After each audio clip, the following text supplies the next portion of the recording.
अरे बेबी जल्दी चलो, अगर किसी ने देख लिया तो बहुत बड़ी गड़बड़ी हो जाएगी। अरे ओ मंगरू रुक रुक रुक। मर गया भैया।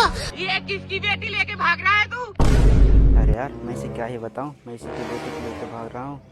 अरे अंकल जी, जो अपने गांव के प्रधान है ना, मैं उसी की बेटी को लेके भाग रहा हूँ। क्या प्रधान की बेटी? अरे मंगरू तू तो भाग जा, वो तो मेरी कट्टर दुश्मन है, कट्टर दुश्मन। ठीक है अंकल जी, और हाँ किसी को बताना मत, ठीक है? अच्छा ठीक है। चलो। अब मिली ना मेरे कलेजे को ठंडक। अब मैं जाऊंगा प्रधान के घर, उसके जले हुए जख्मों पे नमक छिड़कने। ये और अभी तो रुको, मजा आएगा ना भिड़ो। बाकी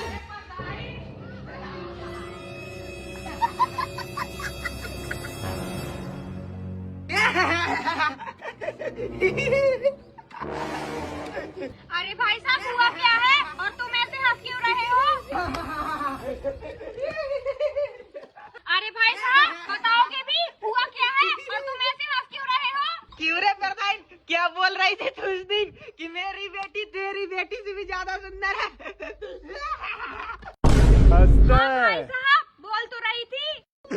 और क्या बोल रही थी तू उस दिन कि मेरी बेटी तेरी बेटी से भी ज्यादा संस्कारी है और घर से कभी पाँव भी बाहर नहीं रखती और हमेशा पढ़ाई करती रहती है। तो फिर अब क्या हुआ?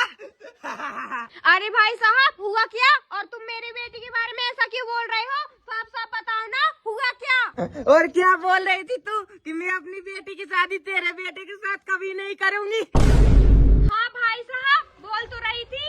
और सर तू तो ये भी बोल रही थी कि मेरी बेटी मेरे मर्जी के खिलाफ कभी नहीं जा सकती और जहाँ बोलूंगी वही शादी करेगी। इस पूरे गांव में तेरी इज्जत उछाल के तेरे मुंह पे काली पोत के भाग गई ना उस कलुए मंगरू के साथ। भगवान ये क्या हो गया? मैंने सपने में भी नहीं सोचा था कि मेरी बेटी ऐसा करेगी। कितने लाड प्यार से पाला था मैंने उसको और कितनी मेहनत से पढ़ाया लिखाया था मैंने उसको।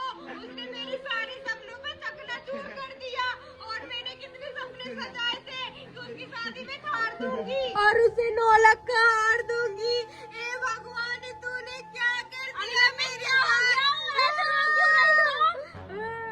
अरे अभी मैं तुझे क्या ही बताऊं? ये क्या है? एक सेकंड। अरे बेटी तुम यहाँ, वो फिर वहाँ कौन थी? अरे दादाजी तुम्हारी बेटी ना उसका ले मंगरू साथ भाग गई। ये क्या बात हुई?